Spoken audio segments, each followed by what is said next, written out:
SI form 7 के दुरुपयोग से मतदाताओं के नाम कटवाने की शिकायत।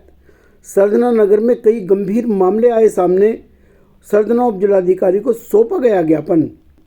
जनपद मेरठ के सरधना में मतदाता सूची के विशेष पुनरीक्षण यानी एसआईआर अभियान के दौरान सरधना विधानसभा क्षेत्र में फॉर्म 7 के कथित दुरुपयोग को लेकर राजनीतिक माहौल गर्मा गया है। क्षेत्र में आरोप लग रहे हैं कि सुनियोजित तरीके से एक विशेष समुदाय, विशेषकर मुस्लिम समाज के वैध मतदाताओं के नाम मतदाता सूची से हटवाने का प्रयास किया जा रहा है। इस गंभीर विषय को लेकर शावेज अंसारी और हनीफ राणा के नेतृत्व में उपजिलाधिकारी सरधना को विस्तृत ज्ञापन सौंपा गया। ज्ञापन में आरोप लगाया है कि कुछ असामाजिक तत्व जानबूझकर गलत, भ्रामक एवं तथ्यहीन सूचनाओं के आधार पर फॉर्म 7 भरकर संबंधित बीएलओ व अधिकारियों को सौंप रहे हैं, जिससे योग्य उम्मीदवारों के नाम काटे जा सकें। ज्ञापन की प्रतिलिपि जिलाधिकारी मेरठ को भी भेजी गई है ताकि मामले की उच्च स्तरीय जांच और निगरानी हो सके। शावेज अंसारी ने कहा कि लोकतंत्र की ताकत जनता का वोट है। यदि किसी समुदाय को सुनियोजित तरीके से मताधिकार से वंचित करने की कोशिश की जा रही है तो यह सिर्फ एक प्रशासनिक गड़बड़ी नहीं बल्कि लोकतंत्र पर सीधा हमला है। उन्होंने कहा कि वे किसी भी निर्दोष और वैध मतदाताओं के नाम कटने नहीं देंगे। प्रशासन को तुरंत सख्त कार्रवाई करनी होगी, अन्यथा जन आंदोलन से भी वह पीछे नहीं हटेंगे। उन्होंने कहा कि अगर बिना स्थलीय सत्यापन और पुख्ता परिणाम के नाम हटाए गए तो इसकी पूरी जिम्मेदारी संबंधित अधिकारियों की होगी।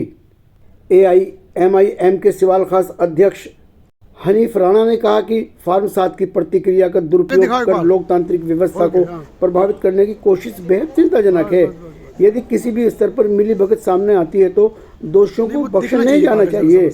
उन्होंने कहा कि वह निष्पक्ष, पारदर्शी और समयबद्ध जांच की मांग करते हैं। मतदाता सूची के साथ छेड़छाड़ किसी भी सूरत में स्वीकार नहीं की जाएगी। SDM को सौंपे गए ज्ञापन में मांग की गई है कि बिना वैध दस्तावेज, स्थलीय जांच और नियमानुसार प्रक्रिया के कोई भी फॉर्म 7 स्वीकार न किया जाए। इसी के साथ पूरे प्रकरण की उच्च स्तरीय जांच कर दोषियों के विरुद्ध कठोर विभागीय एवं वैधानिक कार्रवाई सुनिश्चित की जाए। इस दौरान उपजिलाधिकारी सरधना उदित नारायण सेंगर ने प्रतिनिधिमंडल को आश्वस्त किया कि किसी भी मतदाता का नाम बिना विधिवत कार्रवाई, प्रक्रिया और सूचना के मतदाता सूची से नहीं हटाया जा सकता। उन्होंने स्पष्ट कहा कि हर आपत्ति का नियमानुसार सत्यापन किया जाएगा और बिना जांच किसी भी वैध मतदाता का नाम नहीं काटा जाएगा। साथ ही अगर कहीं अनियमितता पाई जाती है तो संबंधित के विरुद्ध कार्रवाई की जाएगी। शिकायत के समर्थन में संबंधित साक्ष्य भी SDM को सौंपे गए हैं। ज्ञापन देने वालों में मोहम्मद शमीम, अतीक अहमद, फैजान अहमद, आरिफ मिर्जा, जफर, अजीम, तैयब अंसारी, सहरीन अंसारी, हाजी कासिम, शहबाज खान टेहरकी आदि लोग मौजूद रहे। गौरतलब है कि सरधना क्षेत्र में इस मुद्दे को लेकर राजनीतिक सरगर्मियां तेज हो गई हैं और नागरिकों में भी चिंता का माहौल देखा जा रहा है। अब निगाहें प्रशासनिक कार्रवाई पर टिकी है कि वह इस गंभीर आरोप पर क्या रुख अपनाता है। जो फॉर्म नंबर 7 भर के जो किसी व्यक्ति द्वारा विशेष लोगों के जमा किए जा रहे हैं, उस संबंध में माननीय SDM साहब से मुलाकात की है और उनको पूरी प्रक्रिया से अवगत कराया है कि किस तरह ये प्रक्रिया चल रही है और कैसे कैसे BLO पर दबाव और प्रेशर है, अंडर प्रेशर वो काम कर रही हैं, जिसमें वो काम को प्रभावित रूप से कर नहीं पा रही हैं। तो SDM साहब से पूरी चर्चा हुई। चर्चा उपरांत उन्होंने यही कहा कि इनकी हम जाँच कर रहे हैं और जाँच में जो अगर ये फर्जी पाए जाते हैं, जो लोग दोषी पाए जाते हैं, उनके विरुद्ध भी कठोर कार्रवाई BLA जो जमा कर रहे हैं। और हमने उनको ये भी अवगत कराया कि ये BLA जो हैं, कई BLA ऐसे हैं जो वेरीफाई कर रहे हैं कि हमने साइन नहीं करे। तो ये कहीं ना कहीं से तो ये पेपर जमा हो रहे हैं और ये कौन जमा कर रहा है, ये एक बहुत बड़ा जांच का विषय है। और हम उसी संबंध में हमने SDM साहब से कहा कि ऐसे लोग जिनका पता ही नहीं और एक बैक चैनल से फॉर्म सबमिट किए जा रहे हैं, उन पर गहरी जाँच कर आवश्यक कार्रवाई करें। और SDM साहब ने हमें आश्वस्त किया है कि ये बिना जांच करे कोई वोट नहीं काटी जाएगी।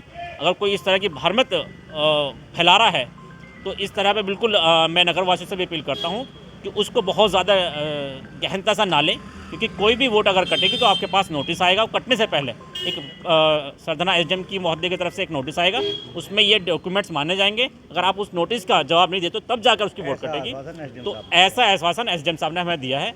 तो ऐसी कोई वोट नहीं काटी जाएगी। लेकिन क्योंकि प्रक्रिया लंबी है और चुनाव की प्रक्रिया है, बहुत संवेदनशील प्रक्रिया है, तो हमने भी SDM साहब से अवगत कराया कि आप इनकी गहनता से जांच कर इस प्रक्रिया को पूर्ण रूप से पारदर्शिता करें।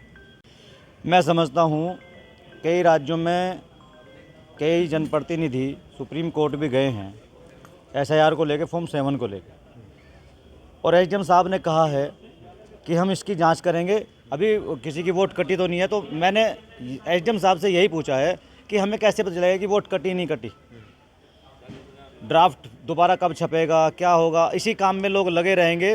पूरा प्रशासन एसआईआर में लगा दिया है। तो कुल मिला के एसडीएम साहब ने आश्वासन तो दिया है कि हम जांच कराएंगे। अब क्या जांच कराएंगे वो बाद का विषय है। क्या मामला समस्या लेकर आए थे जो फॉर्म 7 कुछ लोग भारतीय जनता पार्टी के बीएलए के नाम पे फॉर्म भर के दे रहे हैं। अब अगर उनसे एक दो से पता किया तो उन्होंने कहा कि हमने फॉर्म भर के नहीं दिए, उन बीएलए को कहना ये था। लेकिन बहुत सारे फॉर्म ऐसे हैं जो फॉर्म 7 भर के दे दिए गए हैं और सब पे लिखा है बीएलए भारतीय जनता पार्टी, रवा प्रजापति, फलाना, ये बहुत सारे। तो हमने यही इसी चीज़ को लेके एसडीएम साहब से यहाँ कहा था।